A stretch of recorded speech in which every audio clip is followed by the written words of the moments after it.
E hoje nós vamos para a quinta palavra. A palavra do Senhor Jesus é: eu estou com sede.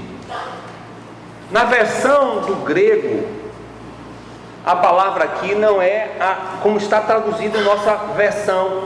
Em nossa versão, o evangelista João vai dizer: tenho sede, usando duas palavras.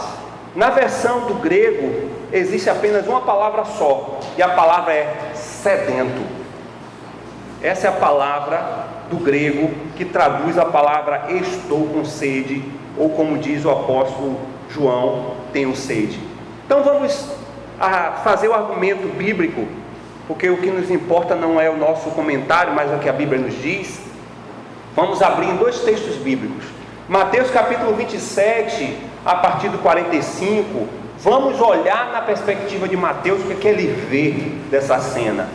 Depois nós vamos olhar na perspectiva do evangelista João, lá no capítulo 19, e vamos ver o que é que João diz. Então, abra Mateus 27, a partir do 45, e depois você abre também o texto de João, no capítulo 19, a partir do versículo 28. E vamos ver o que cada um deles vê como testemunhas dessa crucificação. E diz assim o texto, Mateus 27, 45 a 50. E desde a hora sexta houve trevas sobre toda a terra até a hora nona. E perto da hora nona exclamou Jesus em alta voz, dizendo: Eli, Eli, lama sabactani, isto é, Deus meu, por que me desamparastes? E alguns dos que ali estavam ouvindo isso diziam: este chama por Elias.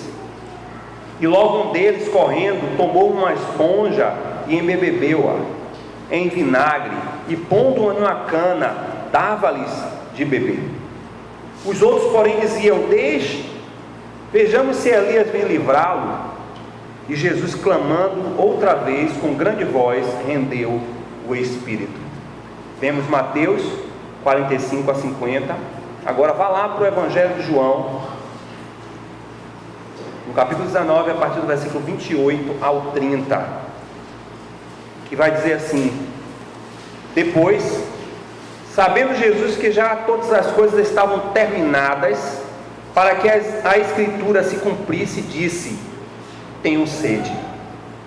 Estava, pois, ali um vaso cheio de vinagre, e encheram de vinagre uma esponja, e pondo-a num isopo, lhe chegaram à boca. E quando Jesus tomou o vinagre, disse: está consumado. E inclinando a cabeça, entregou o espírito. Isso é o texto que nós lemos do Evangelho de João. Ó Senhor, nós precisamos mais do que entendimento, nós precisamos mais do que conhecimento teológico, nós precisamos mais do que conhecimento da Escritura, no que diz respeito à semântica da língua. Nós precisamos mais do que as regras hermenêuticas e homiléticas. Nós precisamos é que o Teu Espírito fale com a gente. Fala conosco, nós queremos ouvi-lo, em nome de Jesus. Essas palavras de Jesus na cruz significa o testemunho de Jesus, significa as suas últimas palavras que certificam de fato o quanto Deus ama o seu povo, o quanto Deus ele cumpre cabalmente com o projeto que ele havia planejado para que cada um de nós, gentios e também judeus, fôssemos alcançados pela graça do Senhor. Se nós formos fazer entre essas 7 palavras, essas últimas 7 palavras, um gráfico, nós vamos colocar o primeiro gráfico, as 3 primeiras palavras que Jesus está proferindo para as outras pessoas, as 3 primeiras. E aí nós vamos pensar que ele proferiu as primeiras palavras para os malfeitores, para os inimigos ali presentes. Depois nós vamos ouvir ele proferir uma palavra para o ladrão arrependido, e por final ainda voltado para essas três pessoas, ele vai falar para Maria e João, compondo essas três primeiras palavras: para os inimigos e malfeitores, para o ladrão arrependido e para Maria e João. A palavra central, que é a quarta, ele se reporta para Deus.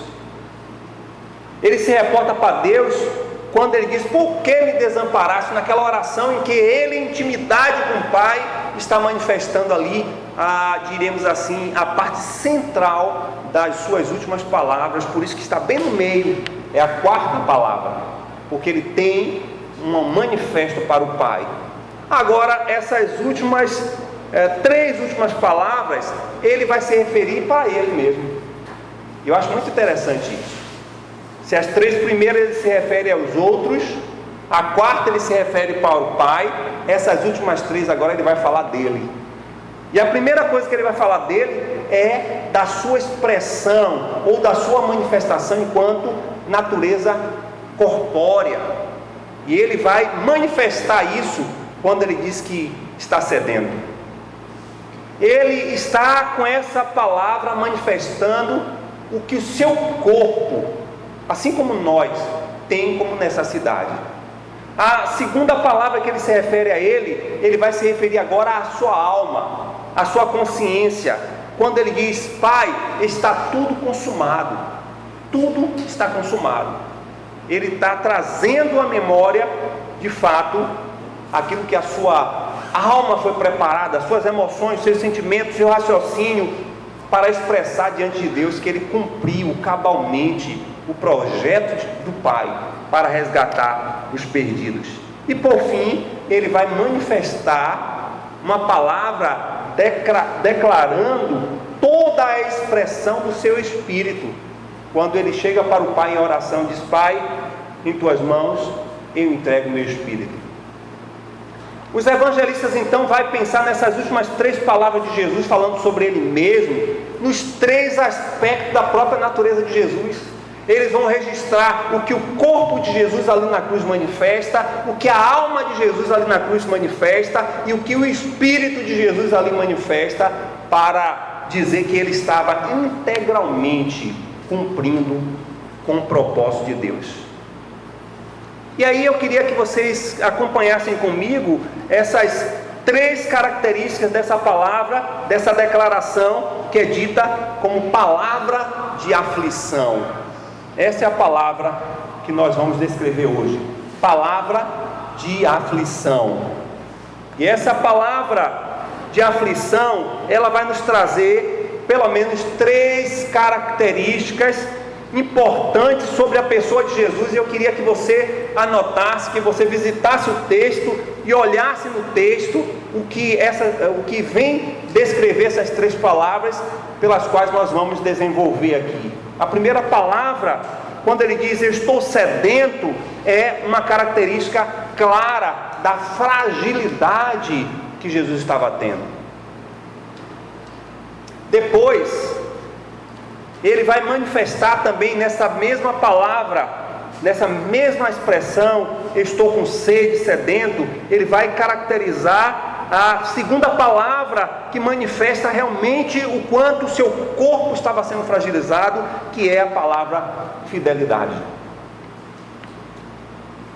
Com toda a sua dor, com todo o seu sofrimento, ele permaneceu fiel diante de Deus.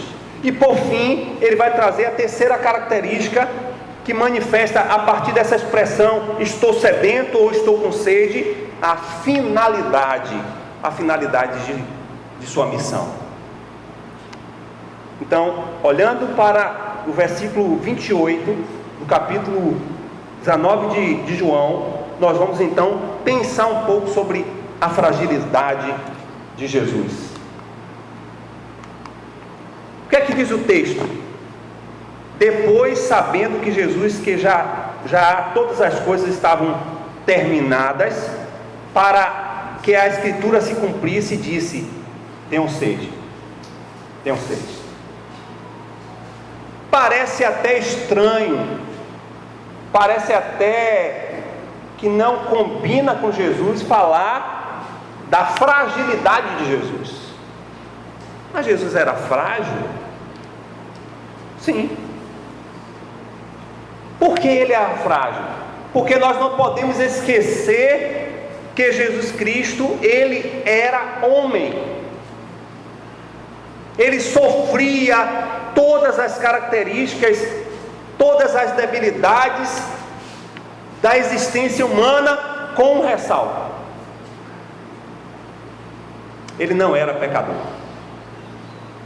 Mas não vamos de forma nenhuma aqui descrever todas essas manifestações da humanidade de Jesus, mas nós sabemos, pelo que já lemos, que Jesus tinha sede, que Jesus tinha fome, que Jesus chorava, que Jesus tinha cansaço e dormia, e que Jesus precisava repousar. São expressões que os evangelistas chamam a atenção para manifestar que havia no corpo de Jesus fragilidades. O autor aos Hebreus, no capítulo 7, versículo 26, vai dizer que ele era irrepreensível, ele era santo, não havia nenhuma mancha de pecado sobre eles, ele era separado de pecados, mas nós não podemos esquecer que ele era homem. Dentro da teologia, nós chamamos essa relação de natureza humana e relação da natureza divina como união hipostática. O que é uma união hipostática? Primeiro é que essa palavra só se representa, só se descreve na pessoa de Jesus. Não existe nenhuma outra pessoa que tenha uma união hipostática, que nada mais é que um termo que se aplica a Jesus para dizer que ele era 100% homem e 100% Deus. Não existe mais ninguém que tenha essa manifestação, somente Jesus. E aqui o texto, o evangelista vai chamar a atenção para cada um de nós, para a realidade de que ali na cruz, Jesus era 100% homem, sofrendo todas as dificuldades, todas as lutas. E o teólogo americano Aaron Wilbs, ele vai dizer que Jesus, ele foi bebê, ele foi criança, ele se desenvolveu, ele brincou, ele andou, ele correu, ele tinha todas as características humanas. E quando a gente fala sobre a cruz, e fala que antes de Jesus morrer, Jesus ele revelou de forma comovente a fragilidade da sua humanidade, ao dizer estou sedento, nós precisamos levar em consideração a primeira coisa, que a sede de Jesus na crucificação é a manifestação da agonia do corpo. Ou vocês acham que o processo de crucificação era algo fácil para o corpo? Se você quiser conhecer muito imaginariamente, hipoteticamente, o sofrimento de Jesus, mergulhe com profundidade em Isaías 53. Isaías vai dizer que ele perdeu a formosura, que ele estava desfigurado. Isaías vai dizer que não havia nele nada de bonito e de belo, porque a crucificação era maus tratos o mais extremo para o corpo humano. Por quê? Porque nesse aspecto, e aí existem vários comentários com relação ao sofrimento do corpo de Jesus, e eu não quero entrar nesses detalhes, mas vocês vão encontrar nas redes sociais aí, também na própria internet, vários autores que falam de forma médica o que caracterizava os sofrimentos do corpo de Jesus. Eu quero só levar em consideração que aqui Jesus está em um alto grau de processo de desidratação. Não sei se você já chegou a esse nível. Tem alguns irmãos que não gostam de beber água. É um problema isso.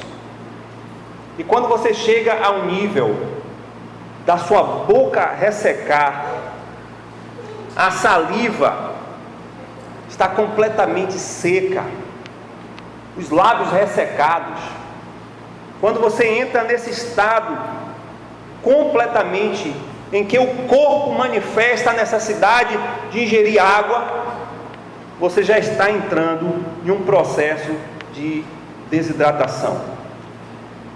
E quando Jesus ali na cruz grita: eu estou com sede, eu estou sedento, é porque o corpo estava chegando ao extremo da desidratação.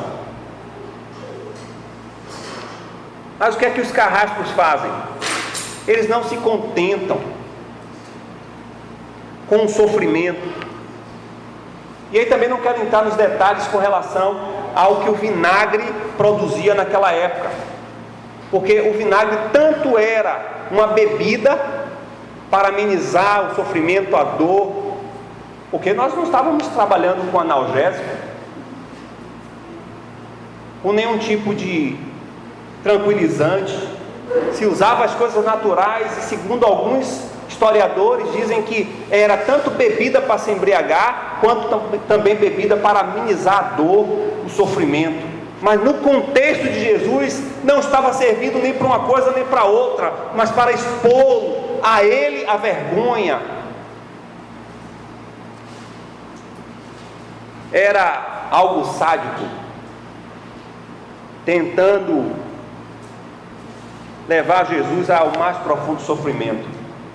E uma das coisas interessantes que os historiadores trazem, ao ver que Jesus rejeita aquele isopo, aquela manifestação sádica ali dos carrascos romanos, quando Jesus rejeita, eu acho muito interessante isso. Alguns historiadores dizem que ele rejeita porque ele não quer ser alterado na sua perspectiva psicoemocional, física. Ele não quer nenhum tipo de intervenção que altere. Ele está assumindo de fato, de verdade, o sofrimento. Ele não quer nada que produza um efeito tranquilizante. Ele quer assumir as dores do pecado da humanidade na sua integridade. É como se ele dissesse: eu não quero tomar nenhum tipo de analgésico, eu quero sentir a dor da humanidade como meu pai havia planejado.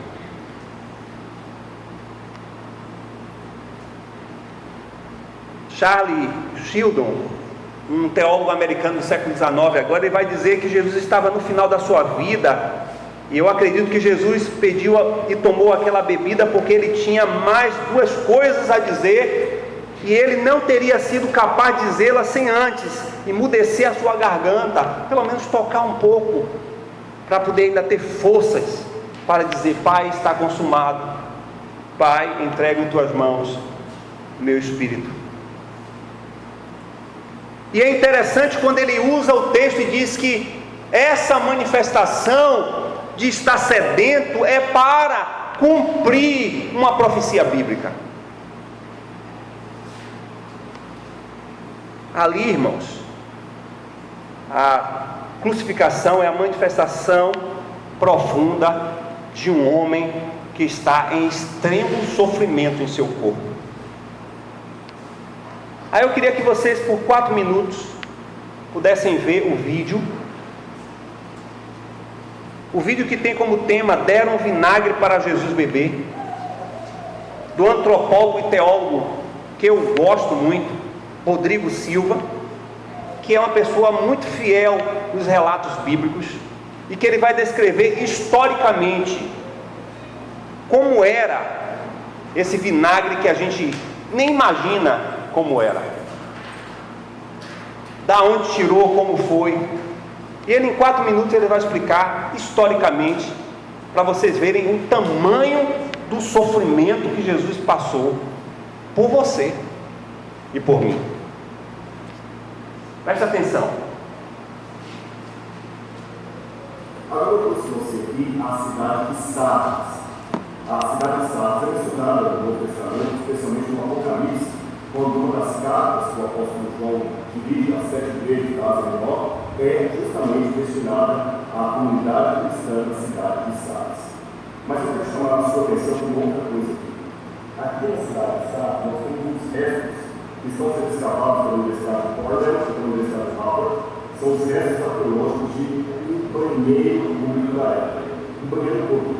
Muito que tem na cidade, é um período bizantino, mas nós temos ainda aqui um banheiro público romano, com o banheiro também, que não eram os banheiros usados na época do apóstolo Paulo. O que eu vou explicar isso nesse vídeo vai soar engraçado, constrangedor, talvez vai ser um tipo de riso de muita gente começar a assistir esse vídeo, mas fique comigo até o final, que o que aparenta ser no início apenas uma curiosidade cômica do passado vai terminar de modo sério. E talvez vai surpreender algumas pessoas. Muito bem, as pessoas choveram tudo. Vamos lá, as primeiras coisas que vão talvez chocar ou surpreender vocês. Os homens costumavam ficar no banheiro público e eles sentavam na pia de conversa. É isso que uma pia milenar. E eu sei que vocês estão ajudando, cada um sentado por um lado do outro. Ou seja, eles sentavam aqui, ou sentavam aqui, ou eles estavam conversando enquanto faziam as suas necessidades físicas. Eu sei que você está aqui, você está na posição, se bobear, vai aprender o principal. Depois que eles terminavam de fazer as suas necessidades, eles iam se limpar. Qual era o processo? Qual que era o papel higiênico da época? Preste atenção nisso. Eles tinham uma valha, geralmente valha de isopo ou algum tipo de varejo. Ele fixava essa valha numa esponja do mar. Uma vez que a valha estava fixada na esponja do mar, você consegue ver esses canaleiros que estão aqui? Nem no tempo? Veja que tem uma canaleira aqui, antiga. Tem incrível que esse aqui tem 2.000 anos. O sujeito sentado aqui, com a sua vareta na mão, a esponja do mar fixada na vareta, e aqui passava água corrente. Ele pegava aquela vareta com a esponja, molhava na água corrente e se limpava. Eu sei que até pelos meus gestos você deve estar muito trabalhado nisso. Depois que ele se limpava, agora vem outra coisa muito estranha para a nossa cultura, a mesma esponja com a qual ele se limpava, a mesma esponja que era usada no papel higiênico, poderia ser utilizada por outras pessoas. Como era o processo? No canto aqui havia duas coisas. Em primeiro lugar, antes eu falo que havia que terceirizar, o outro lado, sem mais uma curiosidade para você continuar nos seus usados por aí, havia dois tipos de funcionários do banco, escravos, não parte das vezes. Um deles ficava acendendo incensos para mascarar um pouco o mau cheiro. E o outro grupo ficava tocando instrumentos para também abafar o barulho dos flatulências. E vamos agora à esterilização da esponja. Como eu falei, repito, por mais nojento que seja a nossa cultura, a mesma esponja que servia de papel higiênico era usada por várias pessoas. Ele pegava a vara com a esponja que ele utilizou e colocava por aqui numa bacia cheia de vinagre. Já havia nos tempos greco-romanos a ideia de que o vinagre era uma espécie de desinfetante que ele purificava os objetos. Então, repetindo, o sujeito usava aqui tinha água corrente, molhava a esponja com a vara da água corrente, se limpava, depois pegava aquela vareta com a esponja e colocava numa bacia cheia de.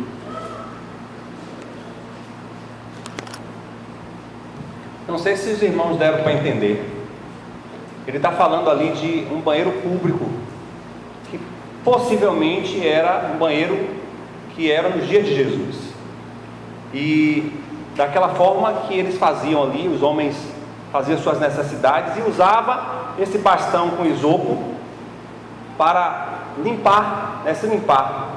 E para limpar esse isopo, eles colocavam, mergulhavam em uma vasilha de vinagre para esterilizar, porque outras pessoas iam pegar também aquela vasilha, aquela bucha, vamos dizer assim, para se higienizar. Parece que é alguma coisa muito parecida com o que o evangelista João fala, né? Porque João ele vai dizer que ali onde Jesus estava perto dele uma vasilha de vinagre. É isso que o texto está dizendo lá, o versículo 29. Depois eu vou disponibilizar esse vídeo, porque ele vai continuar falando agora. Ele abre o texto bíblico para falar onde é que está esse relato histórico, que é esse texto que nós estamos lendo aqui. Ou seja, perto da crucificação havia ali possivelmente, até porque a Gólgota era um lugar imundo, sujo, certamente havia algum tipo de banheiro público ali próximo, e aquela vasilha não estava ali à toa. E foi essa vasilha de higienização das pessoas, que estava cheia de vinagre, que eles pegaram esse esopo e molharam a boca de Jesus. Imaginaram? É isso aí.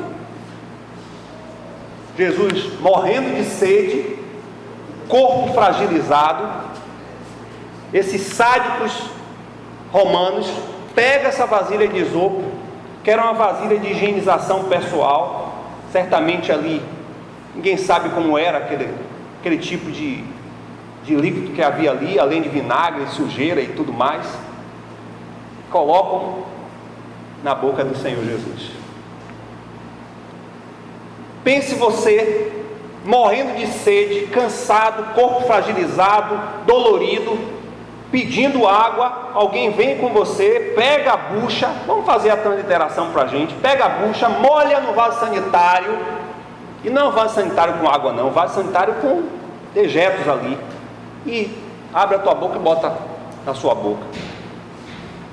Mais ou menos isso que fizeram com o nosso Cristo.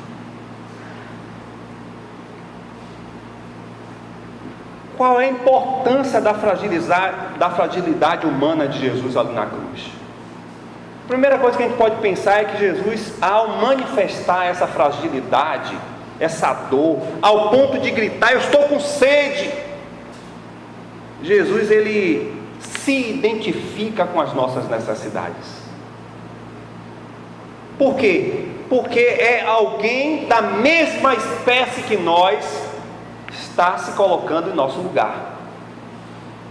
Lembram que nós falamos quando o Senhor Jesus na cruz, ele declara que está tudo consumado e o véu se rasga, e a partir daquele dia acaba o sacerdócio judaico não tem mais sentido, porque a separação que havia, uma classe específica de pessoas que só tinha essa classe acesso ao Senhor, com esse véu que rasga de cima a baixo, é desfeito, como se Deus estivesse ali falando com o sacrifício de Jesus. Agora não existe mais nenhuma classe, não existe mais separação, eu agora tenho acesso direto pelo meu filho, pelo aqueles que creem em meu filho. Vocês lembram que quando Jesus faz isso ali na cruz, ele se identifica conosco, porque no passado o sacrifício era de animal. Para se ter os pecados perdoados, era colocado um animal dentro da perspectiva exigida pela cultura judaica, que fosse macho, sem defeito, e aquele animal assumia a expiação, o pecado daquela pessoa. Mas jamais esse sacrifício poderia ser perfeito, porque são espécies diferentes.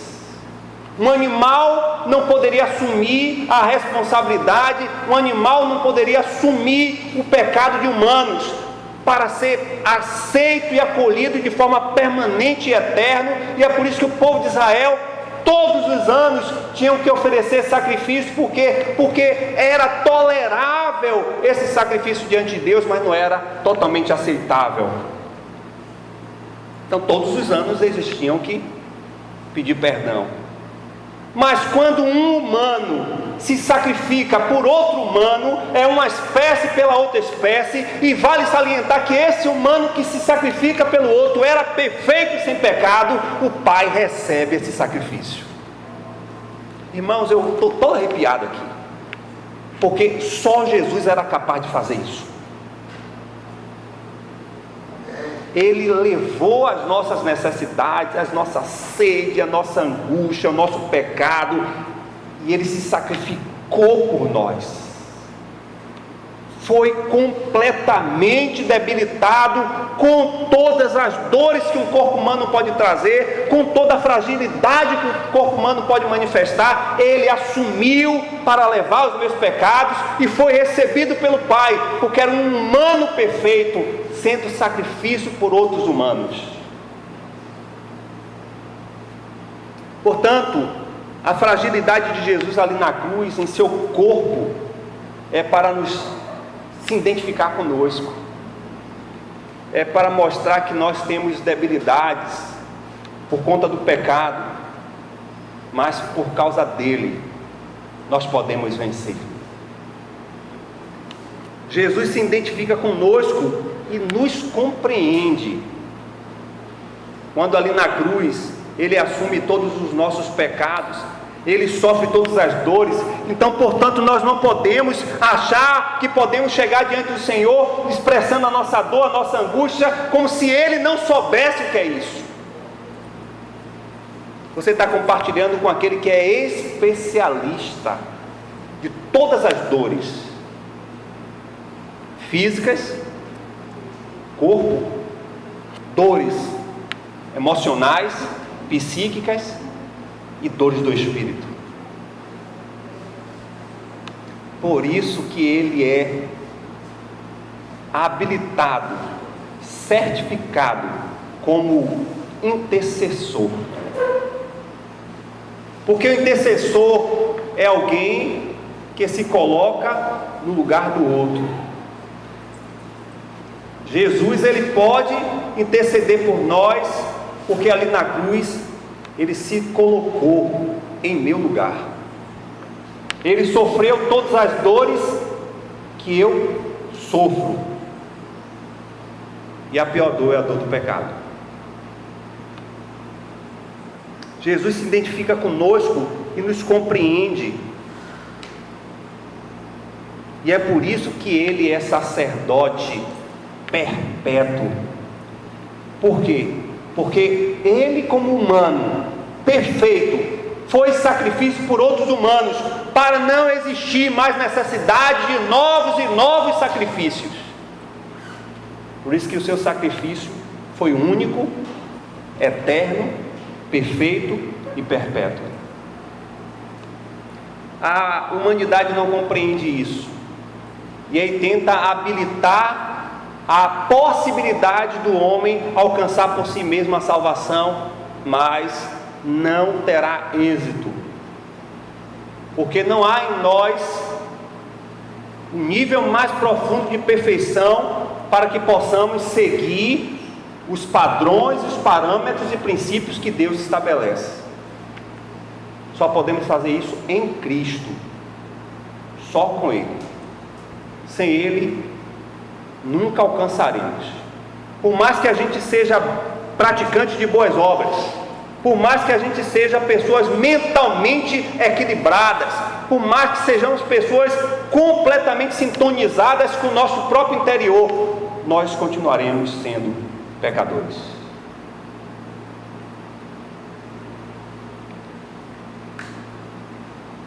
Segundo ponto, a fidelidade de Jesus ali na cruz.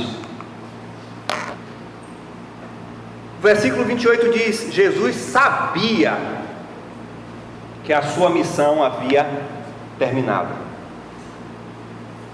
e para cumprir as escrituras, ele disse: estou com sede. Interessante que todas as profecias, e o Antigo Testamento vai pelo menos falar quase 20 profecias acerca de Jesus, ele cumpriu todas, até essa última profecia, que é o Salmo 69. O Salmo 69, versículo 21, vai dizer que o Salvador, ali na cruz, teria sede. E ele, antes de entregar o seu Espírito, ele manifesta o cumprimento dessa palavra, lá em Salmo 69, versículo 21, que diz: puseram fel na minha boca, e para matar-me a sede derramaram vinagre. Era uma profecia já dita lá quase 600 anos antes, e ele vai cumprir, porque Jesus, ele é fiel em obedecer todos os princípios e propósitos do Pai.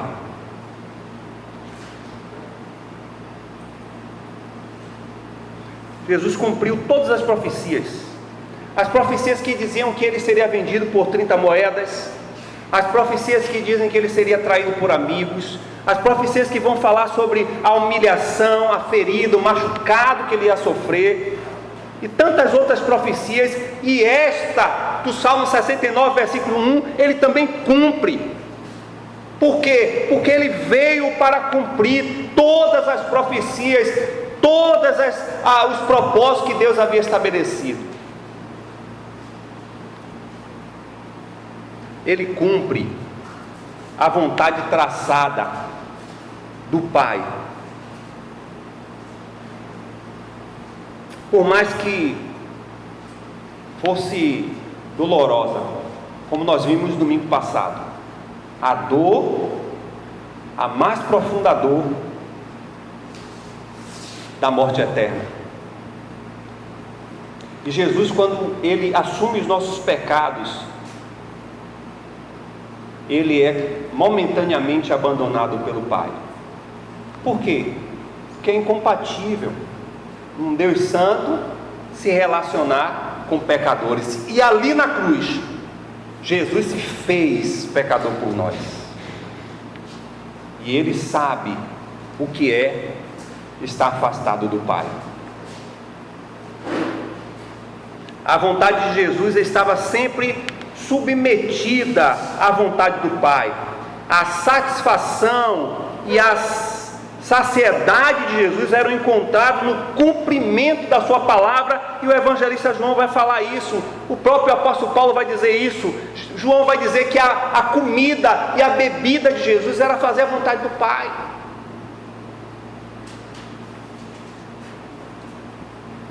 Paulo vai dizer aos Filipenses, no capítulo 2, a partir do versículo 6 até o versículo 8, que Jesus, ele de maneira nenhuma se considerou igual a Deus, mas ele se esvaziou, ele se entregou, ele veio cumprir o propósito do Pai, porque a vontade do Pai era soberana na vida de Jesus.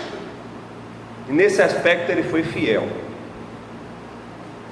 E ali na cruz, ele é fiel a tudo que o Pai determinou. Por isso que ele é o exemplo para que nós possamos segui-lo. Por isso que ele é referência. Por isso que não há outro, nenhum outro, que possa ser exemplo para as nossas vidas do que o próprio Jesus. Que mesmo sedento, ele ainda assim intercedeu pelo próximo. Que mesmo sedento, mesmo assim e ainda assim, ele compadeceu-se dos outros. Que mesmo sedento, mesmo assim e ainda assim, ele salvou o arrependido. E que mesmo sedento, Jesus usou a sua fragilidade para cumprir a profecia que o Pai havia determinado.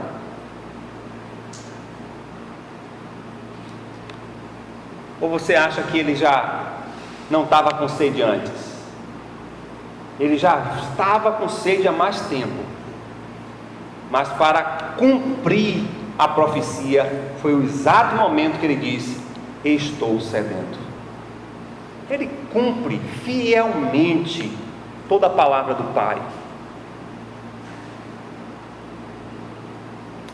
O apóstolo Pedro, no capítulo 2, a partir do versículo 21 ao 23, ele diz assim: porque Deus o chamou para fazerem o bem, mesmo que isso resulte em sofrimento, pois Cristo sofreu por vocês. Ele é seu exemplo, siga seus passos. E a 1 Pedro 2, versículo 22, ele vai continuar dizendo: ele nunca pecou, nem enganou ninguém, não revidou quando foi insultado, nem ameaçou se vingar quando sofreu, mas deixou seu caso nas mãos de Deus, que sempre julga com justiça. Essa é a visão de Pedro sobre a fidelidade de Jesus. E por fim, a finalidade de Jesus. O versículo 30 diz: e quando Jesus tomou o vinagre, disse: está consumado. E inclinando a cabeça, entregou o Espírito.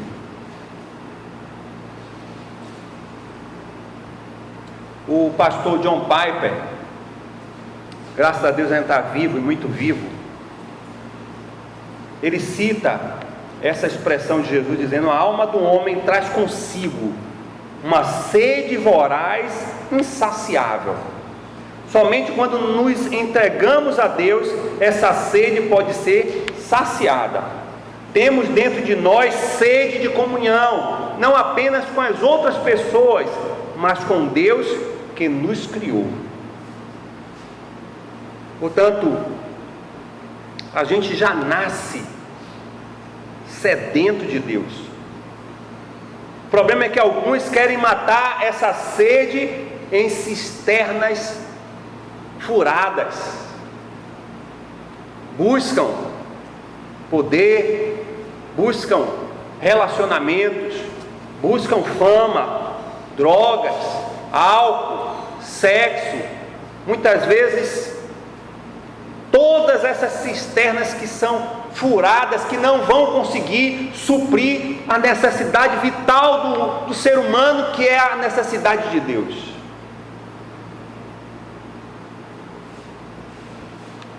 Jesus, ele sofreu de sede para poder matar a nossa sede. Ele sofreu com seus lábios ressecados de sede, para que pudéssemos beber das fontes da salvação. E ele diz lá, pelo evangelista João, no capítulo 7 mesmo, ele diz: se alguém tem sede, venha a mim e beba. Quem crê em mim, como diz as escrituras, do seu interior fluirão rios de água viva. O evangelista João, ainda no capítulo 4, vai dizer também: afirmou-lhe Jesus: quem beber desta água tornará a ter sede. Ele está falando da água normal, mas aquele, porém, que beber da água que eu lhe der, nunca mais terá sede. Pelo contrário, a água que eu lhe der será nele uma fonte a jorrar para a vida eterna. Jesus morreu de sede para matar a nossa sede de Deus.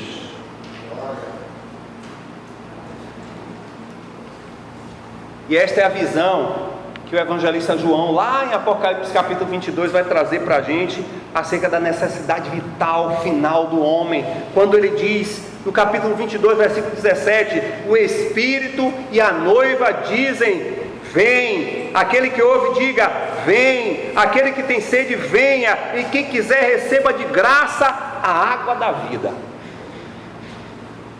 Irmãos, a gente precisa matar a sede de Deus, buscando continuamente, profundamente, diariamente a pessoa de Cristo, através do seu Espírito.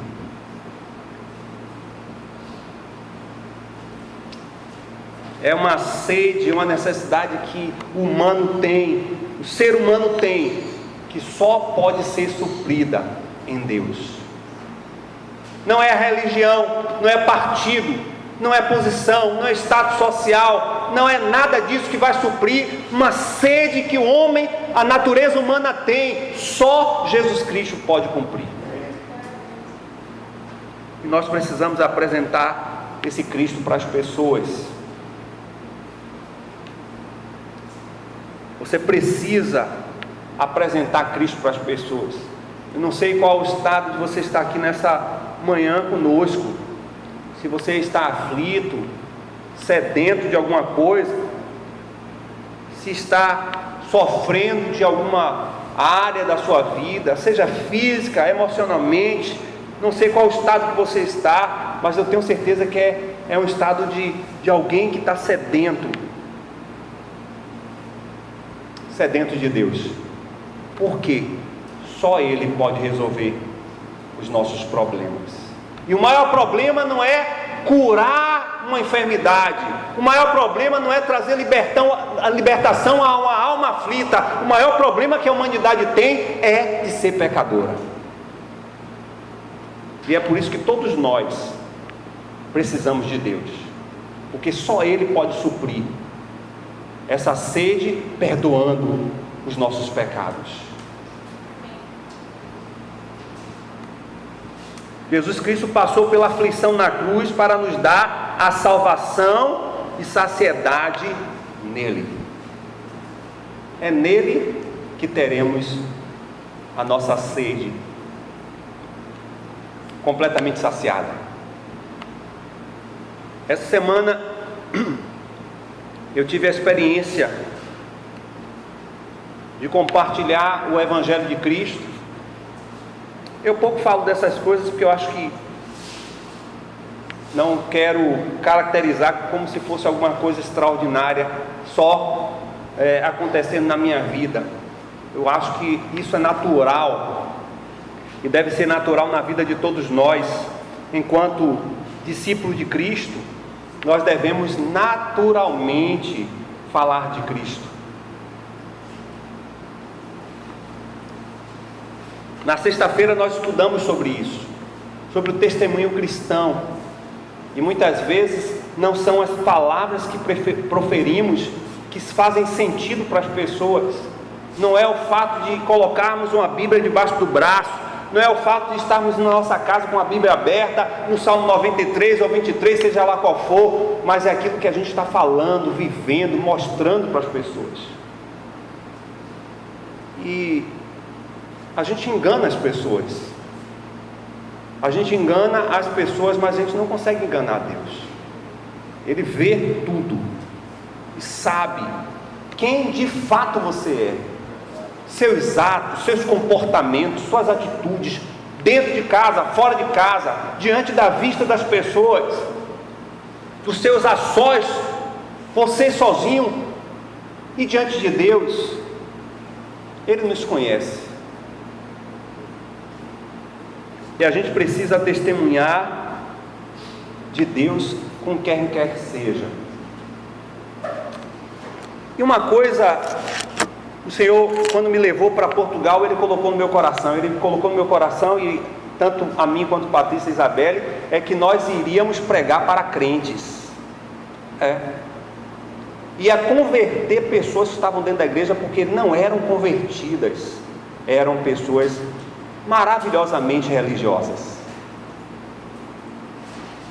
Pode ser que nessa manhã aqui, sem pré-julgamento, sem julgamento, você esteja sendo um excelente religioso, alguém até que lê a Bíblia, alguém que vem para os cultos, alguém que gosta dos louvores, alguém que se familiariza com essa congregação, mas mudança de vida, transformação de caráter, transformação de comportamento não chegou ainda. E se chegou, está muito lento, porque quem vai testemunhar as suas mudanças não é você, não. A Bíblia diz em Hebreus capítulo 12 que existe uma nuvem de testemunha nos observando. Quem vai dizer que você mudou é a sua família, é os seus colegas de trabalho, são os seus vizinhos, que vai dizer: poxa, fulano era desse jeito, fulano era enrolado, mas agora fulano está diferente, fulano só dizia palavrão, fulano só tinha comportamento ruim, agora está diferente, fulano era assim, pedia emprestado, não pagava, mas fulano agora é um homem sério, uma mulher séria. Esse marido era desse jeito, essa mulher era desse jeito, mas a pessoa mudou. O que foi que aconteceu com essa pessoa? Se isso não está acontecendo na tua vida, eu quero dizer que você corre o risco de ser um maravilhoso religioso. Mas religioso não entra no céu. Quem entra no céu são pessoas espirituais. Portanto, o que é que a gente pode fazer? E eu estou falando para você, eu estou falando para mim também. Porque não fico pensando que a gente não luta todos os dias, não, porque nós lutamos todos os dias para vencer a nossa velha natureza, velhos comportamentos, velhas atitudes, que sempre está nos impulsionando a praticá-las, e o Evangelho é dizer não para elas. Não adianta vir para o culto, não adianta ficar lendo a Bíblia, porque é letra, é como um livro qualquer. Se o Evangelho não está te mudando, o convite que eu te faço nessa manhã é dizer: Jesus, está alguma coisa errada, alguma coisa está errada comigo. E a prova disso é que as testemunhas que eu tenho, e o meu comportamento, as minhas atitudes, e diga-se de passagem, nós nos conhecemos e sabemos se estamos vivendo na verdade, porque uma coisa acontece da especialidade do Espírito Santo, é nos esclarecer quando nós estamos tendo atitudes erradas. Ele fala com o nosso ouvido, ele fala com o nosso coração, ele fala por terceiros, ele fala na Bíblia: fulano, você está com um comportamento errado. O Espírito Santo, ele não deixa passar em branco, ele não é omisso. Você está praticando alguma coisa errada, ele vai na mesma hora dizer: fulano, você está errado, esse comportamento não está certo. E é nos momentos que ninguém te vê, nos momentos que ninguém sabe, mas o Espírito Santo de Deus está ali, e ele está dizendo para você hoje que você precisa mudar. Então o convite que eu lhe faço é para você não correr o risco de Jesus voltar e você ir para o inferno. Mude,